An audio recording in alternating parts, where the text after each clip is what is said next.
Keperluan kepada pendidikan, sama ada berbentuk formal atau tidak formal, merupakan tonggak kepada kehidupan setiap golongan masyarakat pada hari ini. Melalui pendidikan, ia boleh membawa manusia mengecapi tamadun hidup yang lebih tinggi dan menikmati proses kehidupan yang lebih bersistematik. Hal ini bermakna semua individu, termasuk masyarakat dan pelajar orang asli di negara ini, berhak menerima pendidikan yang berkualiti serta berjaya seperti orang lain, kerana setiap individu mempunyai potensi untuk berjaya. Kini, sekolah orang asli telah banyak dibangunkan bagi memberikan pendidikan kepada murid orang asli. Sekolah ini bertujuan untuk mengekalkan identiti dan seterusnya mengangkat martabat masyarakat orang asli yang mempunyai pelbagai ilmu serta kebijaksanaan mereka tersendiri. Sekolah Kebangsaan Pos Musuh di Tapah Perak yang diberi nama sempena pertempuran komunis dengan pasukan keselamatan suatu ketika dulu adalah antara sekolah orang asli yang jauh di pedalaman yang terus mendapat sentuhan dari mereka yang bergelar guru. Guru-guru yang mengajar di sekolah asli yang terletak jauh di belantara mempunyai skrip kehidupan yang berbeza dengan guru-guru di sekolah bandar atau pinggir bandar. Tetapi cabaran itu bukan sesuatu yang menjadi penghalang kerana bagi mereka alah bisa tegal biasa. Perjalanan ke sekolah ini agak mencabar, lebih-lebih lagi ketika musim hujan kerana guru-guru ini perlu melalui jalan yang sempit dan bercerun curam. Namun, amanah dan janji guru-guru untuk berbakti di Sekolah Kebangsaan Pos Musuh ini tetap ditunaikan.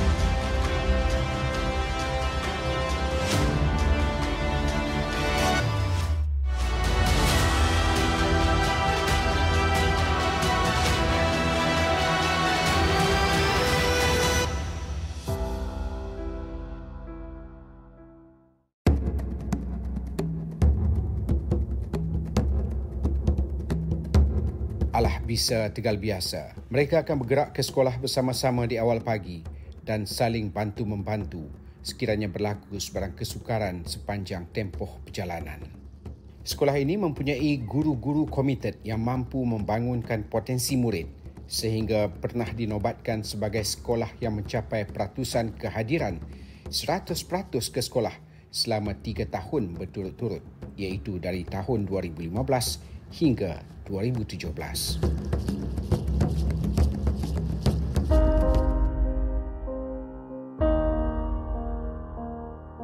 Dedikasi guru-guru di sekolah ini juga telah memberi kejayaan kepada sekolah ini dipilih sebagai sekolah terbaik pengurusan co-kurikulum dalam kategori sekolah pedalaman. Saya adalah guru besar di SK Pos Musuh LZ ini ataupun Landing Zone. Sekolah ini mempunyai 10 orang guru. Kami mempunyai seramai 54 orang murid dan dibantu oleh seorang kaki tangan sokongan lah. Untuk pengetahuan semua, sekolah ini berada di antara puncak Banjaran Titi Wangsa. Itu jarak daripada jalan besar dari Tapah ke Kemiren kami dalam 25 km. Mengambil masa jika bermotosikal dalam masa sejam dan jika berkereta dalam sejam setengah. Setelah melalui perjalanan yang sukar, Tuan Puan akan dapat melihatlah keindahan sekolah kami di mana kami sediakan penginapan untuk para pelawat. Ada rumah untuk tradisi pun ada. Cuma kami tiada bekalan elektrik lah. Tapi kami dibantu dengan jana kuasa genset. Tu air pula kami memang mendapat bekalan air bukit lah. Air bersih daripada empangan di atas bukit sana. Bantuan muridnya kami adalah bantuan untuk daripada pihak Jakuah memberikan bekalan makanan mentah untuk murid-murid kami lah.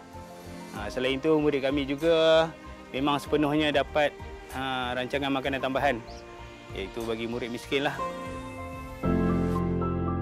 Ketika matahari pagi mula menyapa, mereka sudah bersedia memulakan langkah. Perjalanan yang dituju nun jauh di dalam bukit, lokasi yang lebih mudah direntasi dengan menunggang motosikal kerana jalan sempit dan tidak rata. Inilah sekolah Pemusuh yang jauh ke pendalaman berbanding sekolah-sekolah yang lain. Mungkin inilah sekolah yang paling jauh daripada sekolah yang ada di area Batang Padang ni, yang terjauh sekali. Sebelum ni memang tak ada sekolah lah di Pemusuh ni. Mula yang ditubuhkan sekolah di Pemusuh, dibuat satu sekolah pondok. Sekolah pondok dia dibuat oleh pihak orang kampung dan ada salah seorang individu yang mengajar tanpa apa-apa allowance ataupun apa-apa pembayaran. Pada masa tahun 80 tu memang di sini belum ada sekolah lagi. Jadi kami tubuhkan satu sekolah pondok dan bermula daripada situlah sekolah di Pemusuh ini.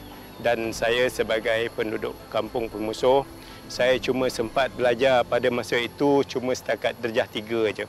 Sebab umur dah meningkat, jadi saya nak sekolah di luar memang tak dapatlah. Kali pertama masa sekolah ditubuh, kemasukan cikgu luar cuma seorang je masa tu.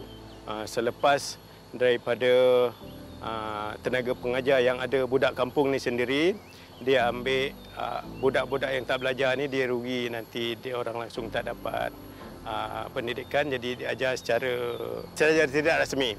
Selepas itu barulah pihak Jabatan Jaguar mengambil perhatian dan mereka menghantar seorang guru, cikgu luar lah masa itu, cikgu Melayu. Dan cikgu itu menetap di Pemusuh ini. Menetap di Pemusuh ini dengan keadaan suasana yang pada masa itu jalan memang bukan macam sekarang. Pada masa itu memang jalan di memang teruk lah.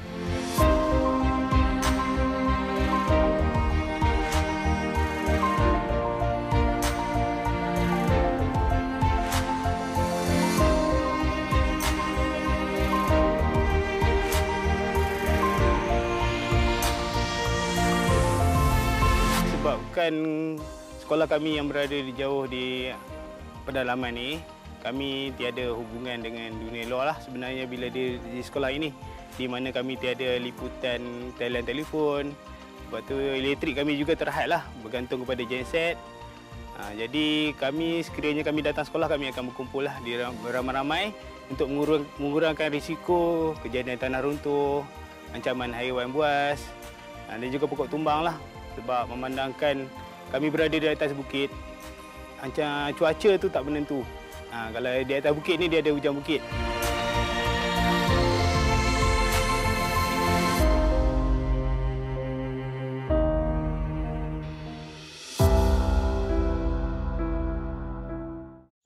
Pertama sekali bila saya ditempatkan di SK Pos Musuh Al-Zaid tu, saya memang tak tahu sekolah ni wujud dulu sebelum ni. Tahun pertama tu sangat sukar, kita nak berulang-alik setiap hari tu kan.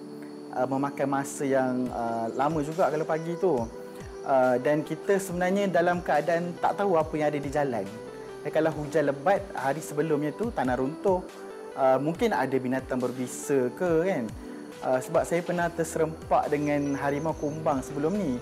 Jadi memang kita tak expect, kita tak duga apa kita akan hadapi. Jadi tahun pertama tu memang bila bangun pagi tu dah rasa macam lemah sikit lah kan. Tapi bila dah lama-lama kita dengan murid-murid orang asli ni, kita dapat rasa dia punya bonding tu. Kita rasa dia punya keakraban dengan murid. Okey, sepanjang saya di sini, pengalaman yang teruk yang pernah saya alami di sini ialah pengalaman jatuh motor, yang mana saya jatuh motor dalam masa 1 bulan 2 kali. Dan dalam masa 1 hari 3 kali motor saya mengalami kerosakan motosikal pada ketika hujan lebat dalam perjalanan balik daripada sekolah. Saya masa tu posting saya seorang. Dan saya bila dapat tahu nama sekolah tu SK Pos Musuh, saya search memang tak jumpa. Dalam maps tu memang tak ada. Bila guru besar bawa ke sekolah, tengok jalan, cabaran dia memang infrastruktur lah. Dia kata ini memang sekolah pedalaman lah ni, kata kan. Tapi dah itu kerja kan, saya hadap juga. Dan cabaran lain bila sampai di sekolah, bila mula mengajar, cabaran lain ialah nak adapt dengan masyarakat punya budaya lah. Sebab kita berbeza budaya kan. Bila masuk ke kawasan pedalaman ni, dia punya budaya tu beza, macam mana budak tu nak terima orang luar. nak kenal cikgu dan kita nak kenal murid pun kena ada cara juga dengan murid-murid kat sini.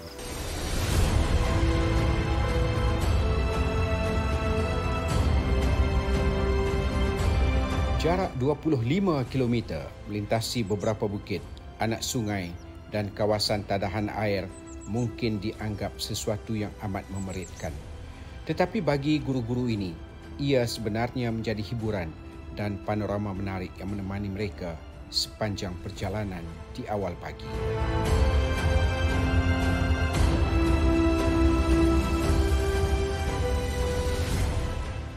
Jadi hubungan cikgu dengan pihak kampung dan juga pelajar amat baik sekali lah Puan. Sebab apa?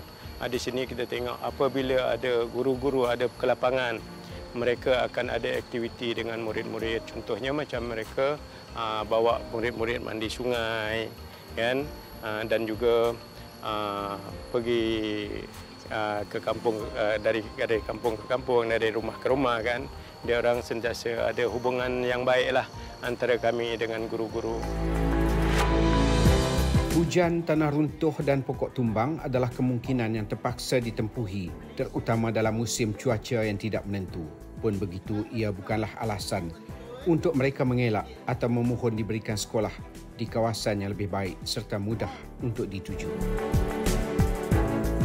Saya ingat lagi bila ditempatkan di sekolah orang asli, sekolah pendalaman lah kan. Biar orang main akan cakap peluang ataupun potensi guru tu akan disekat. Tapi sebenarnya bagi saya tak. Guru tu kalau dicampak ke mana sekalipun, dia boleh juga membuat sesuatu. Contohnya kalau ditempatkan di sesuatu sekolah tu, cikgu tu kena pandailah beradaptasi dengan situasi sekolah dan kalau boleh cuba bantu anak-anak murid di sekolah tersebut. Dan kalau nak katakan pengalaman tu memang mengajar kita lah, mematangkan kita cara kita berfikir dengan murid-murid.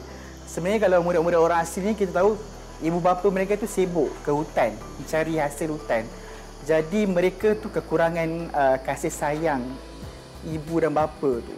Jadi mereka perlukan perhatian guru lah. Itu yang kadang-kadang kita tengok murid tu dia dah sampai sekolah menengah pun dia masih lagi cari cikgu-cikgu di sekolah rendah dia tu. Dia punya begitu rapat dengan cikgu tu sebabkan itulah cikgu-cikgu di sekolah rendah ni memberi perhatian kepada mereka. Semua guru saya rasa ada cabaran yang paling utama iaitu kesihatan lah. Jadi saya rasa kesihatan tu memang memainkan peranan yang penting.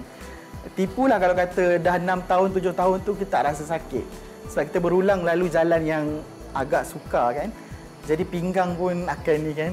Itu cabaran paling utama. Tapi saya rasa cabaran ni kita takkan dapat rasai kalau kita tempat di sekolah tepi jalan, kan? Kita terus sampai ke sekolah dan terus mengajar. Kita tak rasa, orang kata, berkawan dengan guru-guru yang lain. Sebab kadang-kadang kalau kita jatuh pun, kita tak terus tengok luka, kita gelar dulu. Sebab macam mana nak cakap, dia momen jugalah sebenarnya. Hasil hubungan baik antara sekolah dan ibu bapa juga turut membantu. Sekolah Kebangsaan Pos Musuh dinobatkan sekolah terbaik di negeri Perak yang mencatat kedatangan murid 100% pada tahun 2017. Dedikasi guru juga bukan sekadar di sekolah, malah mereka mengorbankan masa dan wang ringgit untuk murid-murid sekolah ini, terutamanya ketika hampir dengan peperiksaan UPSR. Pertama kalinya saya berkhidmat di sini, perasaan saya takutlah sebenarnya. Dan memang lebih kurang 2 minggu yang pertama tu saya selalu terjaga malam kerana mengenangkan keadaan nak ke sekolah pagi-pagi. Pada ketika tu jalan agak teruk sikit, tak berbanding waktu sekarang ni. Dan itulah Allah bisa tegar biasa lah. Lebih kurang 3 bulan, sokongan kawan-kawan, sokongan daripada anak murid sendiri. Bermula daripada situlah saya mula rasa sayanglah kepada sekolah SK Pos Musuh ni. Masa saya posting sini, memang guru besar awal tu dah bagi tahu. Dia kata memang sekolah ni tak ada jual makanan lah untuk guru-guru kan. Cuma sediakan makanan untuk murid kan. Jadi saya terfikir juga kan, balik sekolah ni dalam pukul 3 kata apa nak makan kan. Tapi guru sahabat kata bawa bekal. Bawa bekal ikut keperluan kamu. Kalau kamu makan banyak, bawa banyak dia kata. Kalau bawa untuk kawan pun boleh dia kata.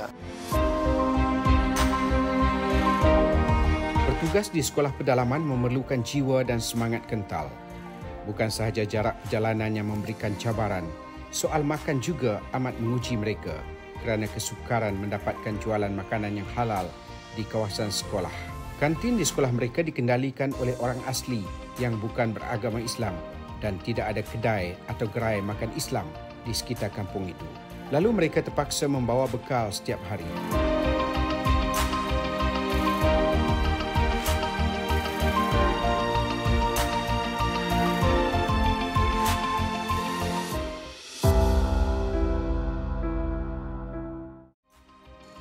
Guru-guru di sini, alhamdulillah kami semua adalah seperti sebuah keluarga lah, di mana kami saling memerlukan antara satu sama lain dan juga komitmen yang diberikan alhamdulillah amat memuaskan lah. Selaku guru besar di sini memang berpuas hati lah dengan komitmen dan juga keyakinan guru-guru. Sehingga contoh macam semalam berlaku hujan ribut, kami di atas bukit ni kami terpaksa menunggu balik sehingga pukul 4 petang. Setelah murid balik kami terpaksa menunggu di sekolah. Menunggu hujan agak reda lah baru kami bergerak turun. Menjelang peperiksaan iaitu setiap hari Sabtu dan Ahad, mereka mengadakan kelas tambahan di rumah guru-guru yang dipilih di kalangan mereka. Ibu bapa murid-murid menghantar anak-anak mereka keluar dari kampung menuju ke Pekan Tapah untuk bermalam di rumah guru-guru sekolah ini. Murid lelaki akan bermalam di guru yang biasanya lelaki bujang, manakala murid perempuan pula di rumah guru yang mempunyai ramai anak perempuan. Bagi mendekati masyarakat orang asli ini bersama anak-anak murid kami, kami melakukan aktiviti setelah habis waktu persekolahan. Kami melakukan aktiviti seperti mandi-mandi bersama mereka, melakukan ziarah cakna, terutamanya bagi murid yang kerap tidak hadir lah. Kami melakukan ziarah cakna. Dan mujur kami dapat bantuan daripada Tok Batin lah. Jadi alhamdulillah 4 orang Tok Batin daripada kampung, setiap kampung tu memberi kerjasama kepada pihak sekolah lah. Kerjasama pihak cikgu dengan pihak kampung bagi saya amat baik sekali lah. Terutamanya yang pertama penerimaan cikgu itu sendiri kepada sekolah kampung. Kita tak dapat nak gambarkan pengorbanan mereka tu terhadap masyarakat kampung. Ada guru-guru yang sanggup menghantar murid-murid yang mempunyai kesukaran dengan kenderaan. Cikgu ni sanggup mengambil murid-murid, kan? Jadi nampak di sini ambil beratnya cikgu terhadap budak-budak tu memang luar biasa lah.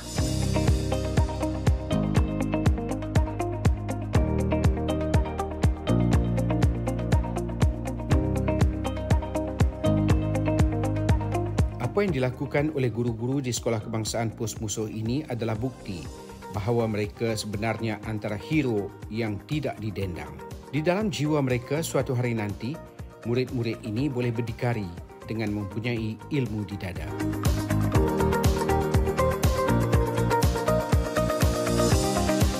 Harapan saya ialah agar murid-murid di sini dapat belajar dan masuk ke maktab perguruan dan menjadi guru dan seterusnya kembali ke kampung halaman mereka untuk mendidik masyarakat mereka sendiri.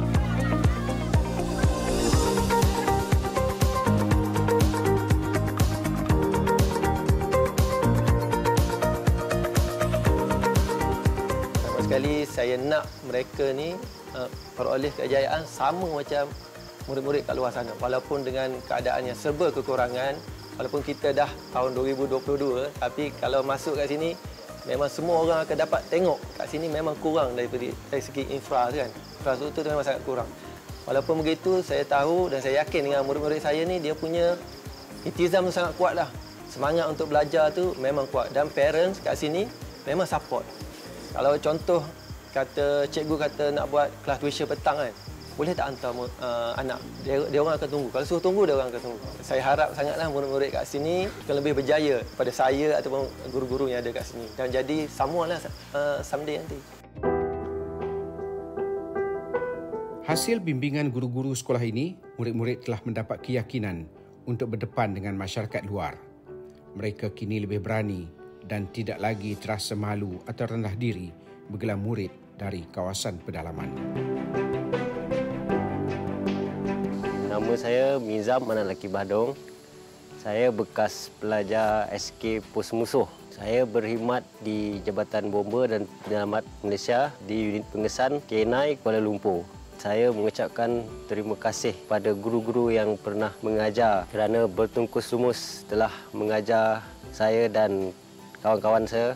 Jadi harapan saya kepada guru-guru yang baru ditempatkan nanti ke sekolah pedalaman contohnya supaya cuba dulu. Saya tahu kalau ramai yang ditempatkan di kawasan yang berbukit, kawasan pulau sebagainya, cuba dulu pergi ke sana, rasai dulu pengalaman dan cuba belajar sesuatu. Itu je harapan paling penting saya yang saya selalu sampaikan ke sekolah-sekolah yang kadang-kadang kami ada buat lawatan juga. Saya dan guru-guru saya amat komited lah untuk memastikan anak-anak orang asli ini untuk berjaya di dalam hidup. Memandangkan sebagai contoh saya dan ada guru yang lain juga, kami juga lahir di dalam keluarga yang kurang mampu dan juga hidup di agak pedalaman. Jadi kami ingin berjaya. Jadi kami ingin menerapkan semangat itu untuk anak-anak kami ini menjadi lebih berjaya berbanding kepada kami. Demi masa depan negara, kami akan memastikan mereka akan menjadi warga negara yang berguna kepada masyarakat, bangsa dan negara. Guru-guru di Sekolah Kebangsaan Pos Musuh ini tidak pernah meminta mereka dijulang sebagai hero. Jauh sekali diraikan sebagai guru yang berjiwa gigih kerana ini adalah tanggungjawab mereka sebagai pendidik. Kehidupan harian mereka mungkin berbeza dengan guru-guru di kawasan bandar atau pekan lebih besar. Tetapi mereka tetap puas dan gembira dengan rutin harian di sini. Bagi mereka, alah bisa, tegal biasa.